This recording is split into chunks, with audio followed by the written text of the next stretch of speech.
morning, good morning. How are you all today? This is, believe it or not, week 10. It's done. It has been a long 10 weeks. I hope you've enjoyed following us along. Today it's all about wrapping this up. I know usually I look really small next to this big quilt, but it is a big quilt. It's 100 by 100, and it's a lot of easy blocks that go together to create this. And I want to go over how we finished the quilt today. I want to go over some of our tools that we used. So first though, I want to talk about our winner. We had Glenda. Glenda, you want a zippy ripper.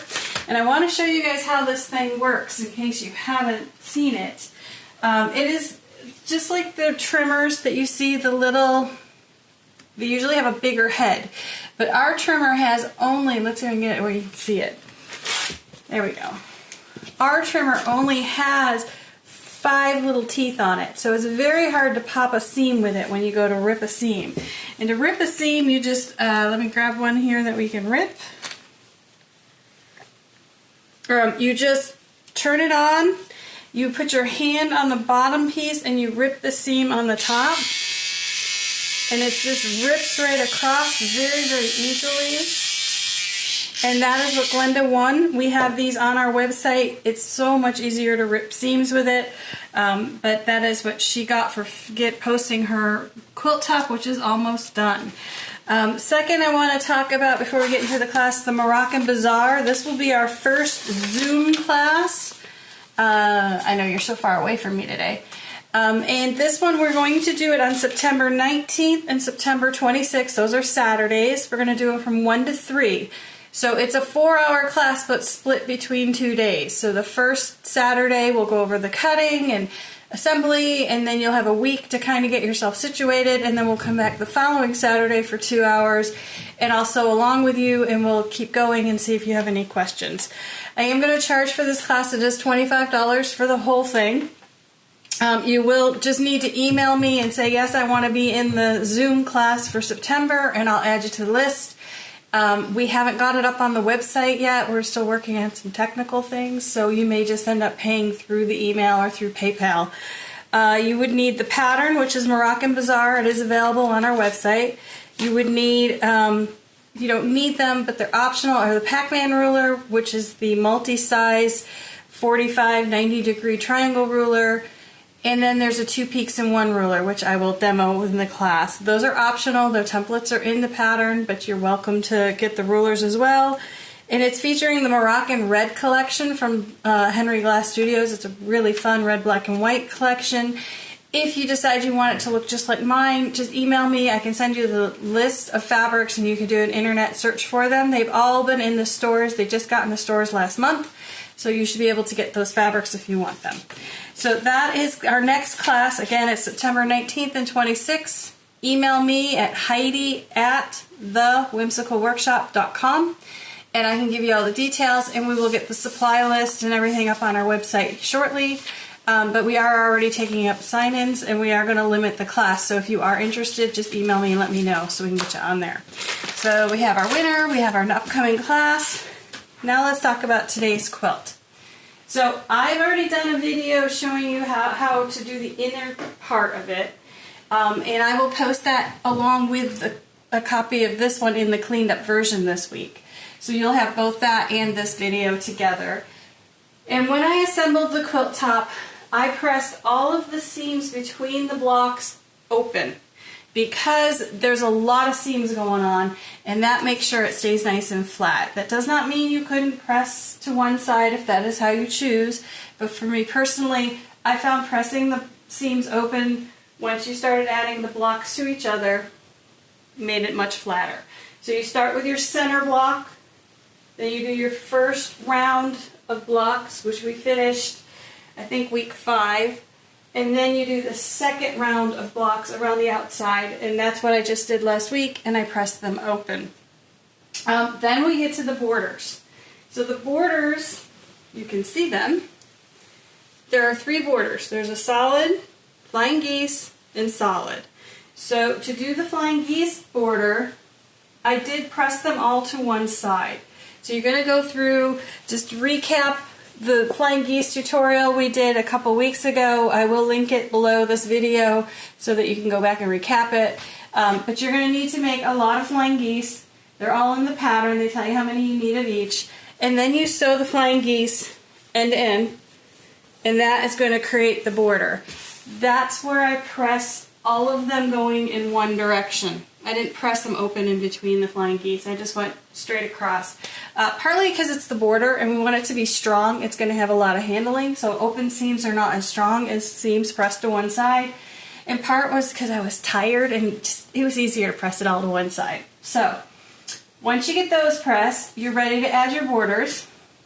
Always pin your borders, especially on this quilt, because it is huge. There is so much length. It is so easy to absorb a bunch of fabric in your border if you don't pin.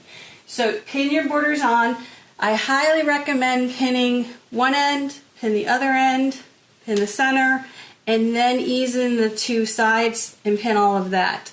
Especially for the Flying Geese border, that's going to make sure, because there's a lot of stretch and a lot of play here. So if you pin end and middle, and then in between the two, you're going to get your border on much more centered and flatter. So make sure you pin end to end. That is going to be very, very important. And then you're going to want to always press towards the sashing. So I put this sashing on, I press towards the sashing. I put the Flying Geese border on, I still press towards the sashing. Then I put the last border on and I press towards the sashing. That gets you away from all your seams. It will lay nice and flat. It's nice to see everybody popping in this morning. Hello, hello. So that will be the quilt top. It's very, very easy to get it together. It is just big. It is a very big quilt. And it does get heavy. So make sure you're supporting the whole piece at your sewing table. If you're not lucky enough to have like a fancy sewing table with a flip out table, a really good trick is take your ironing board, those adjustable ironing boards, and drop it down to be even with the back of your sewing machine cabinet, and you'll have that behind your machine to support it. That's another trick if you're going to quilt this guy on your sewing machine or any quilt on your sewing machine. You want to always have your pieces supported, because if they're hanging off your table, they're going to pull. And if they're going to pull, you're going to distort your fabric and you're going to distort the seam. So support your whole piece. It's really, really important. Let's see. I also want you to know that the order in which the Flying Geese are sewn on each side, or four sides, I did them exactly the same. In the pattern, they're done exactly the same. So if you lay out the orientation for one Flying Geese border, it's the same for all of them. That is a trick I use when I'm designing a lot. I love looking at scrappy quilts, but I create something what I call controlled scrappy. So it always has a pattern within the scrappiness. So in this case, that border looks really scrappy, but it's the same on all four sides, and there's so much color in it that you won't notice that it's a planned scrappy.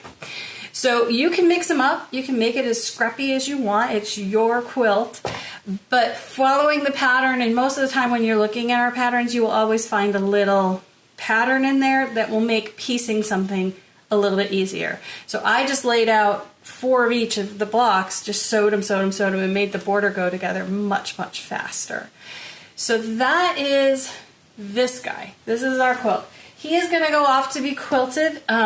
It'll probably be a couple months before I get him back, because he is so big and everybody's getting crazy with long arming. I'd love to know if anyone's going to quilt this on their machine at home. I say that with a smile. I have quilted quilts this size on my machine. I just try very hard not to do it, just because there's a lot going on.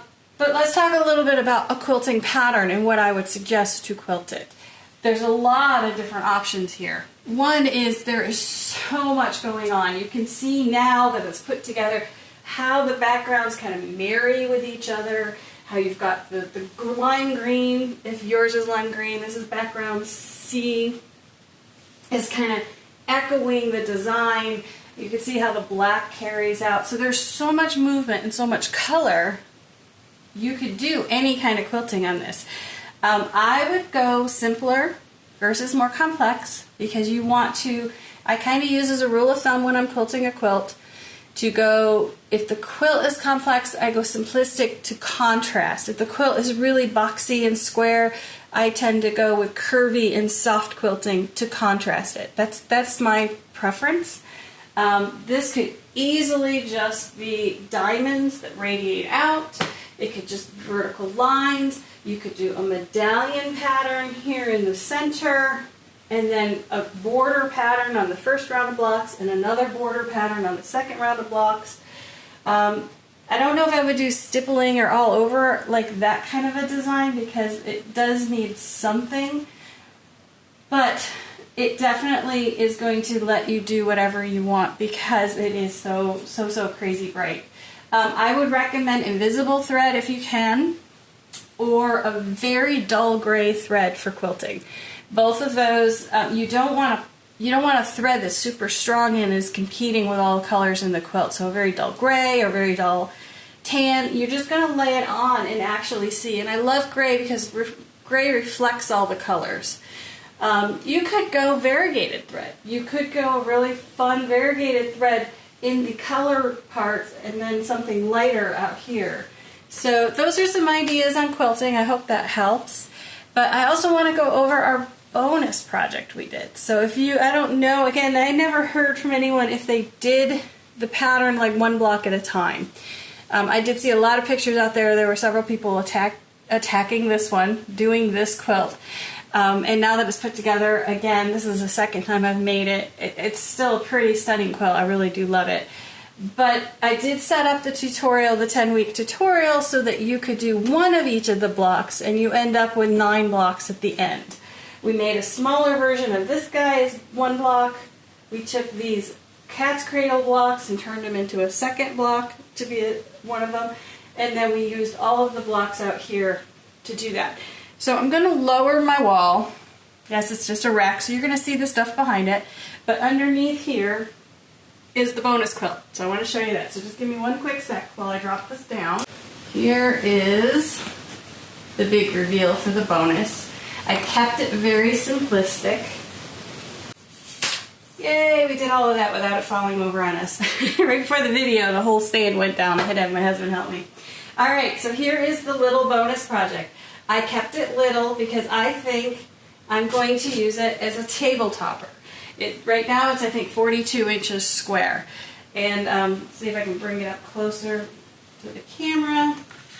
But there are our 9 fun blocks. And what I did is I went through the fabrics in the quilt. And I thought, oh, maybe I'll do black sashing, maybe I'll do gray sashing or cream to keep the sashing neutral. And none of them were singing to me. They just weren't working. So then I pulled out light blue and I offset it with purple. And that worked perfect for me, for my sashing.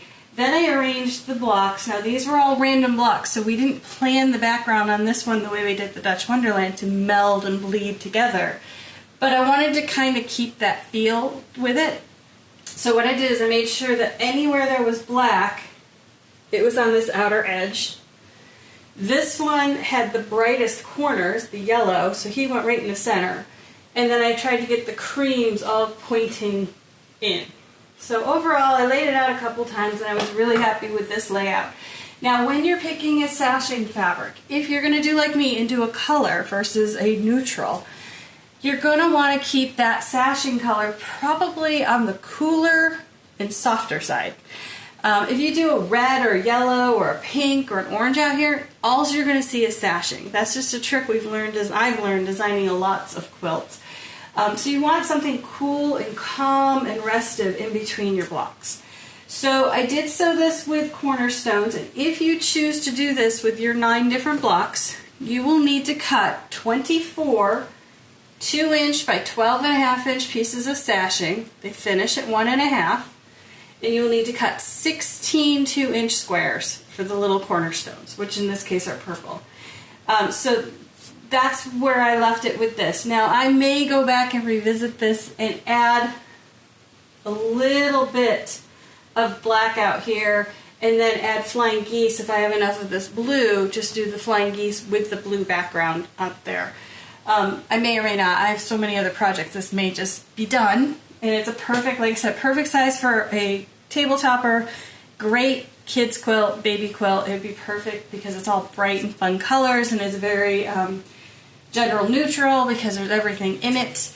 But that is the bonus. And I think that's everything. But I want to check because I haven't really seen who's here. We've got lots of people here. If you have any questions, always let me know. Again, you can email me at heidi@thewhimsicalworkshop.com with questions. You can message me in the group, or you can leave a comment below if you're actually watching this on YouTube.